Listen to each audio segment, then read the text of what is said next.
Sin amarres.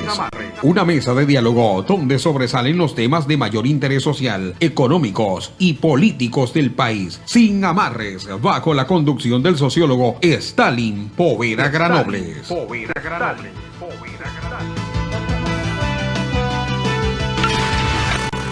En Sin Amarres, le damos la bienvenida al invitado de hoy.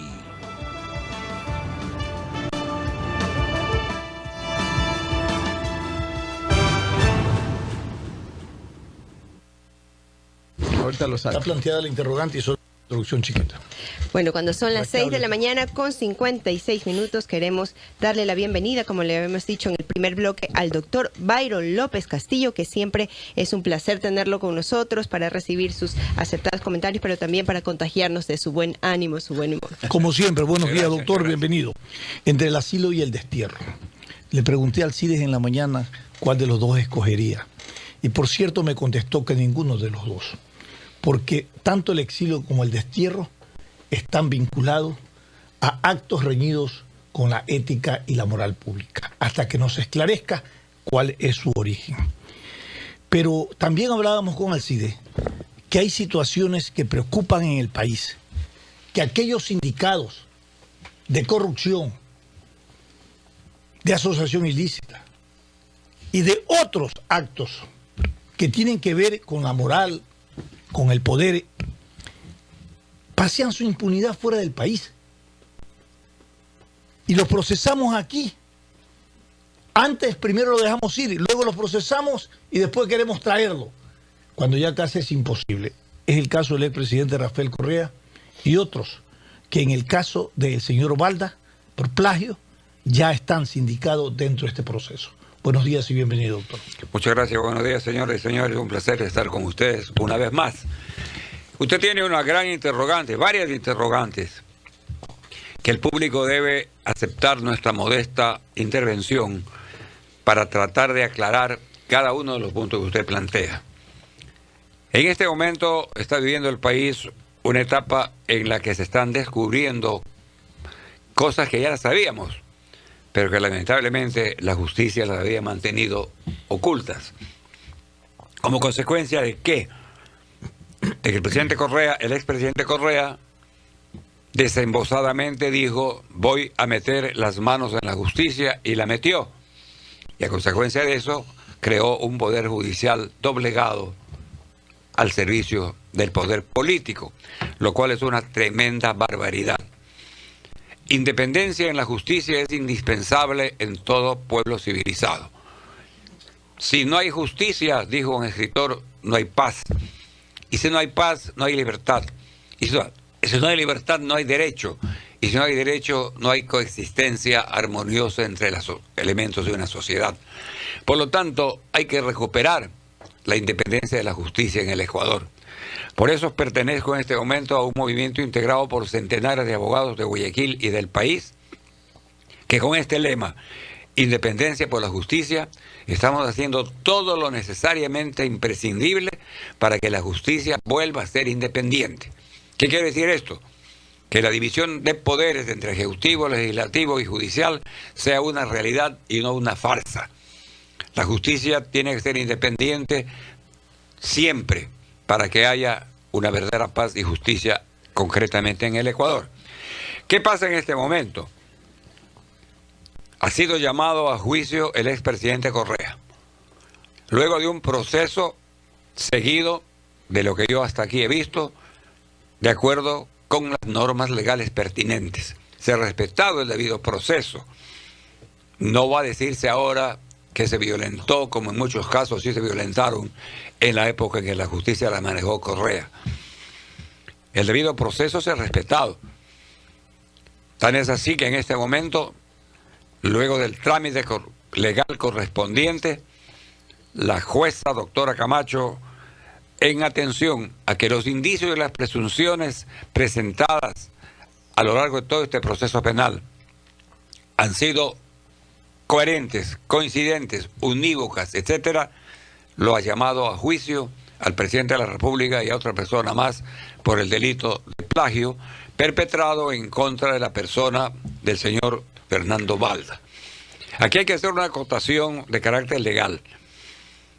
El delito por el cual está procesado y ahora llamado a juicio el expresidente de la República fue cometido en el año 2012. Esto es cuando estaba vigente el Código Penal de aquella época, que luego fue sustituido o reemplazado por el COIP, Código Orgánico Integral Penal, que está vigente desde el año 2014. En el año 2012 que se comete esta infracción, el delito era denominado de plagio. ¿Qué es el plagio? El plagio es el apoderamiento a la fuerza de una persona con fines determinados, de extorsión, de abuso, o simplemente para privarlo de su libertad, que es uno de los principales derechos que tiene el hombre. Cuando uno está privado de libertad por coacción, por fuerza de alguien, está plagiado. En el campo periodístico literario, plagiar es copiar una obra, pero en el campo penal, plagio era lo que ahora pasó a denominarse secuestro. Entonces aquí viene un análisis, porque él me decía alguien, bueno, antes era plagio para el secuestro. ¿Cómo es que lo sancionan por secuestro cuando el delito fue de plagio? Aquí viene una cuestión importante. El COIP, Código Orgánico Integral Penal, vigente en este momento, es muy claro. Y una disposición transitoria dice que se sustanciarán las causas penales de acuerdo con este código, siempre que el nuevo código siga manteniendo la figura delictiva que existía en el Código Penal anterior. ¿Qué quiere decir esto? Que si en el código anterior había un delito que luego desaparece porque lo eliminan de la lista de delitos y ya no consta en el nuevo, ya no podría iniciarse una causa penal por ese delito que dejó de ser tal al entrar en vigencia el nuevo código que ya no lo considera como delito. Ojalá esté claro en esta exposición. Pero aquí, ¿cuál se aplica entonces, el anterior o el...? Cambiaron aquí el nombre y de plagio le llaman secuestro. Ah, ya, la figura... Pero la figura es la misma. La misma. Los elementos típicos que caracterizan este delito son exactamente iguales. Por lo tanto, no importa que sea plagio que secuestro.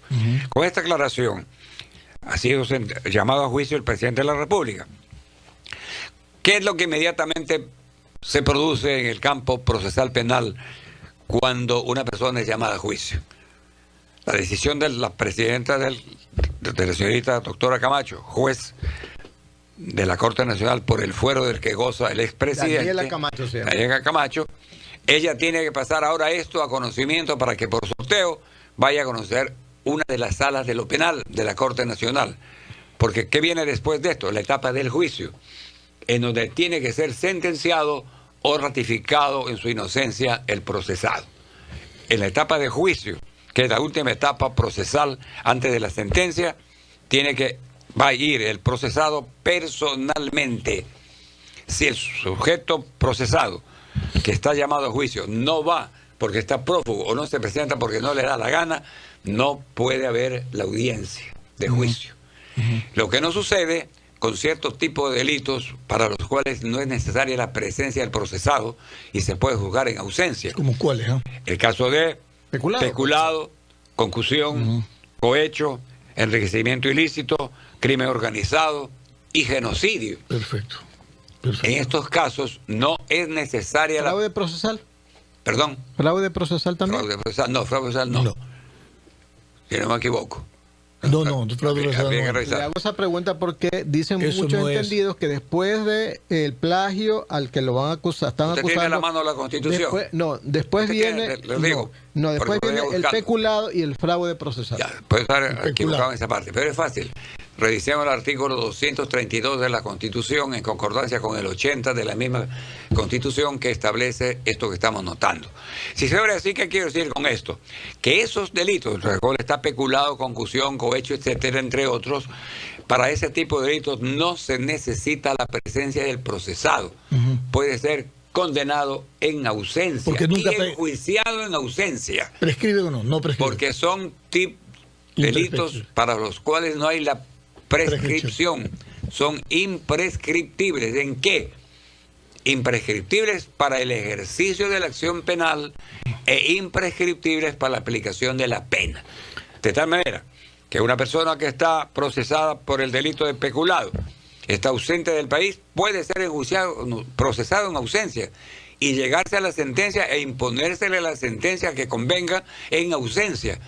Como es imprescriptible, si le ponen, por ejemplo, la pena, por dar un dato así al azar, de 10 años por peculado, si hubiera prescripción, este sujeto a los 10 años un día ya puede decir, ya prescribió para mí la pena, por lo tanto me presento libremente y nadie me molesta. No, como es imprescriptible, él se presenta a los 10 años un día y en ese momento se va a la cárcel al cumplir los 10 años que le impusieron por ese delito que perpetró.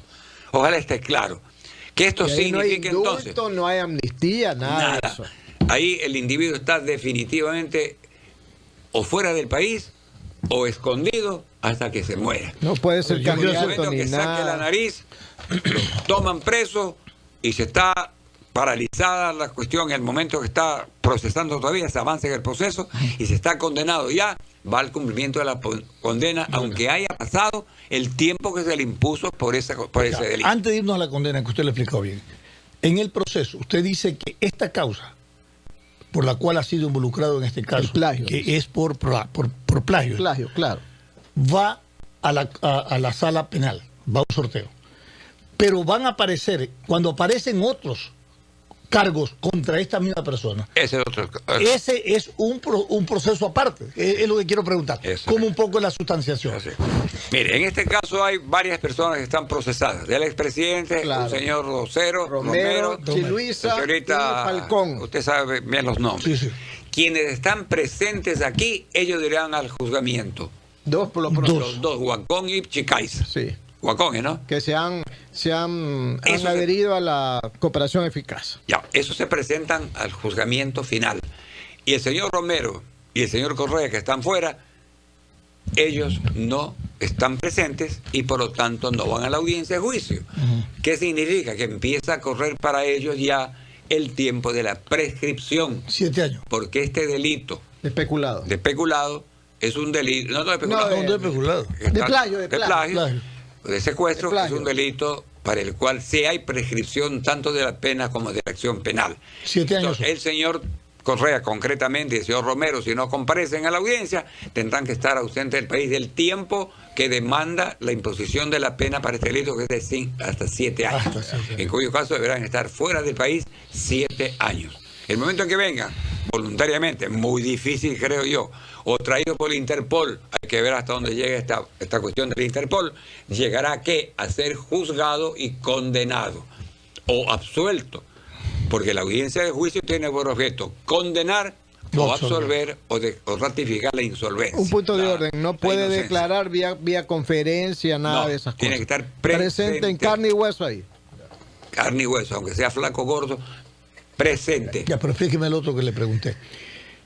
Se van a incoar contra ellos, contra el presidente de la República, otras figuras delictivas, ¿no es cierto?, que se van a procesar. Así es. ¿Cómo va paralelo? O sea, un poco para entender el proceso. El proceso penal que se tramita por la causa A, de ahí se establece que también esta causa ha dado motivo para que se cree que existen otros tipos de delitos.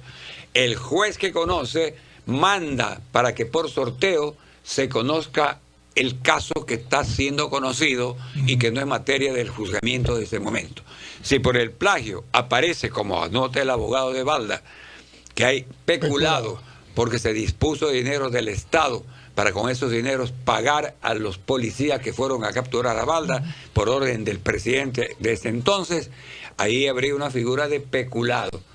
Y el peculado tiene otro tratamiento. Entonces la jueza, el tribunal, al momento que llegue a esta conclusión, mandará para que por sorteo a una fiscalía se inicie un juicio por peculado que se deriva del juicio que está haciendo materia del procesamiento en ese momento.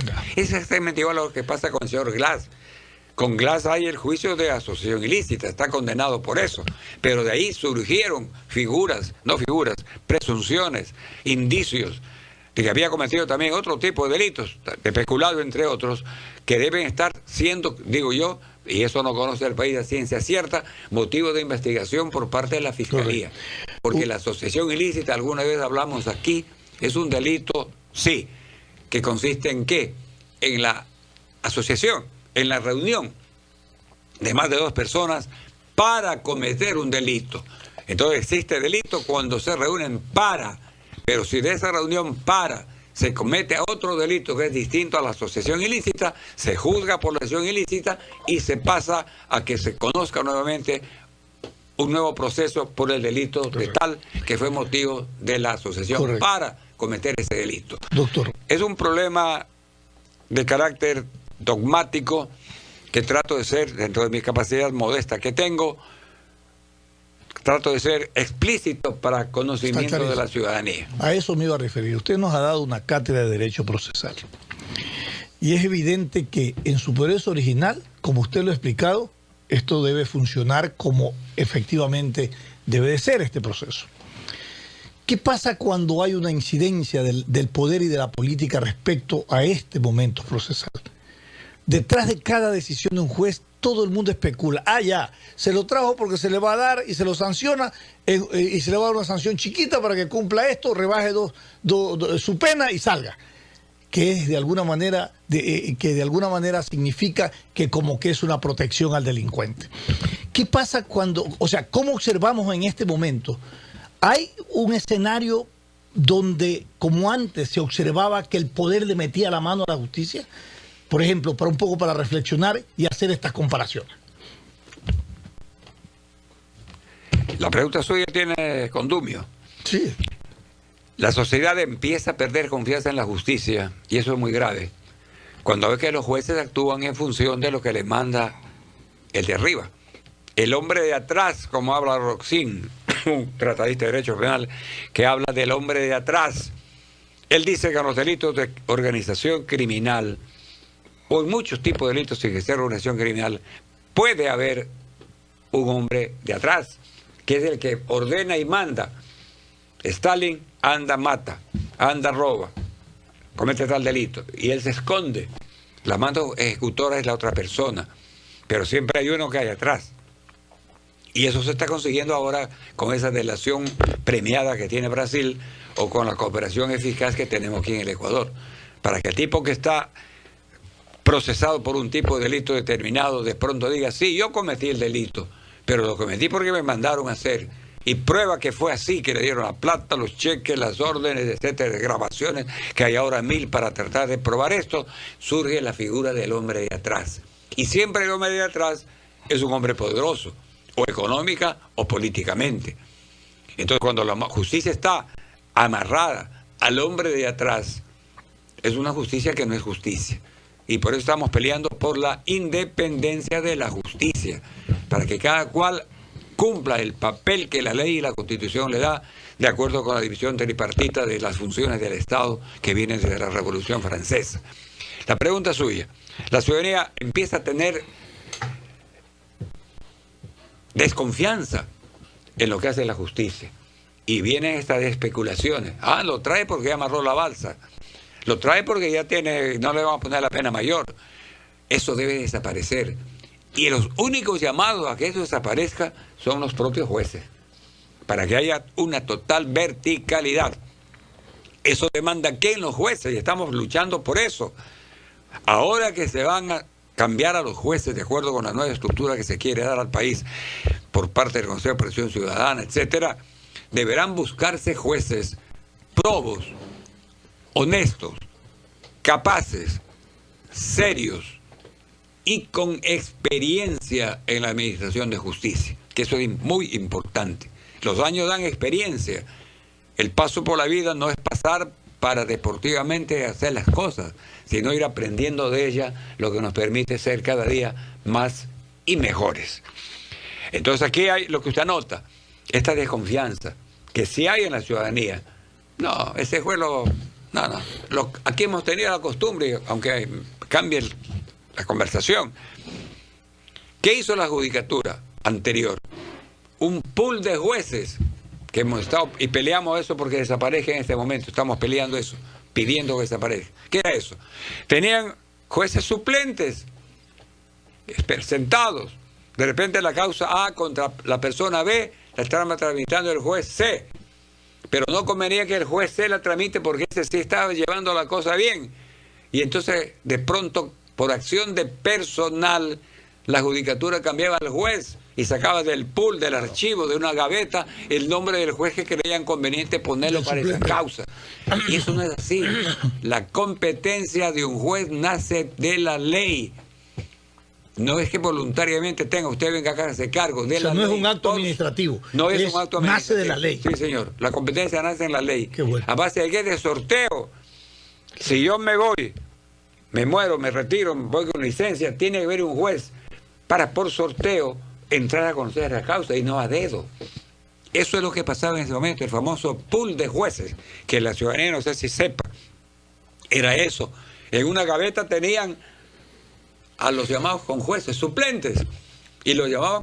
Yo he tenido casos en donde de pronto llegaba a la audiencia con otro juez que el día anterior era otro, cambiado por acción de personal. Eso no podía ser. Eso tiene que superarse para que haya una verdadera función judicial honesta e independiente. Tendrán que cambiar a muchos, doctor. Así, señor. Así es, la tarea no es suave.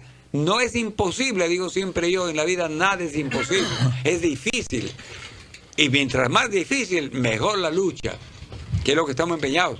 Nosotros sabemos que esto no se arregla en 8 días, ni cambiando leyes, ni reformando códigos. No solamente que hay que cambiar los jueces, hay que cambiar las leyes que los sostienen. La estructura. Exactamente, la estructura. Eso estamos empeñados. Aquí aprovecho para instar a la audiencia que me escuche y tenga la bondad de oírme. Este grupo de abogados de Guayaquil, que constituimos un gran número de abogados, conjuntamente con otros del ¿Cómo Ecuador. se llama el grupo? Independencia para la justicia. Perfecto. Y respeto para el ejercicio de la profesión de abogado. Perfecto. Es el nombre que les hemos puesto. Anoche tuve una gran asamblea aquí en Guayaquil, en donde expusimos todo lo que estamos haciendo en relación con esto. Y visitamos al doctor Trujillo en Quito, y visitamos al doctor Merlo en Quito, y visitamos al señor Contralor de la República, doctor Celi en Quito, sin bulla, sin aparato, sin publicidad, para hacerle conocer cuál era el criterio de esta gente de aquí de Guayaquil que se habría creado con este modo.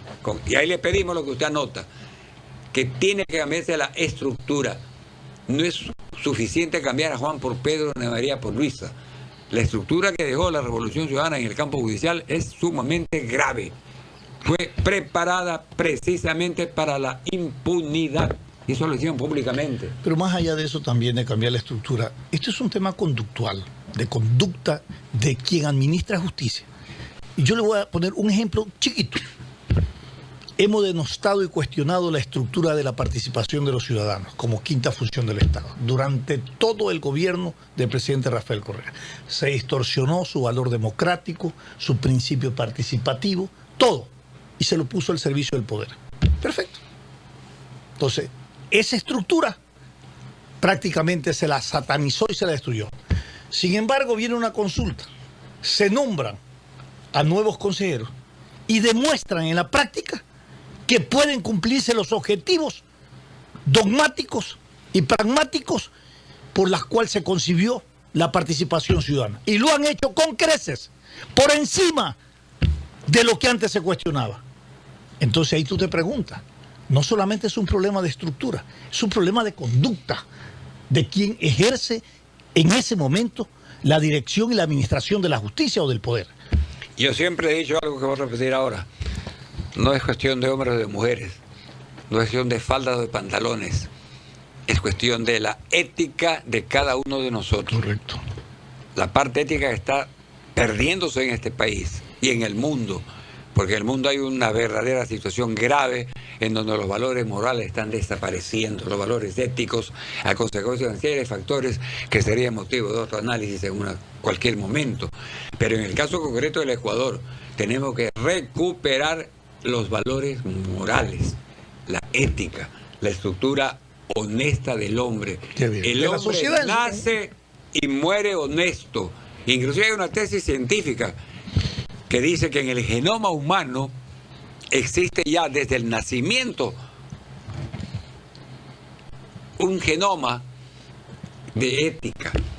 Por lo tanto, un hombre que nace ético puede estar con el Chapo Guzmán o con el águila quiteña, no se contamina. Y él no se contamina. Doctor, ahí hay un ejemplo. Y si al revés, nace para pícaro deshonesto puede estar con arcángeles y querubines y él siempre será un pícaro porque su ética está estructurada desde el nacimiento, lo dice quien analiza así el tema en este momento. Hay un ejemplo que lo ponen siempre en argot popular.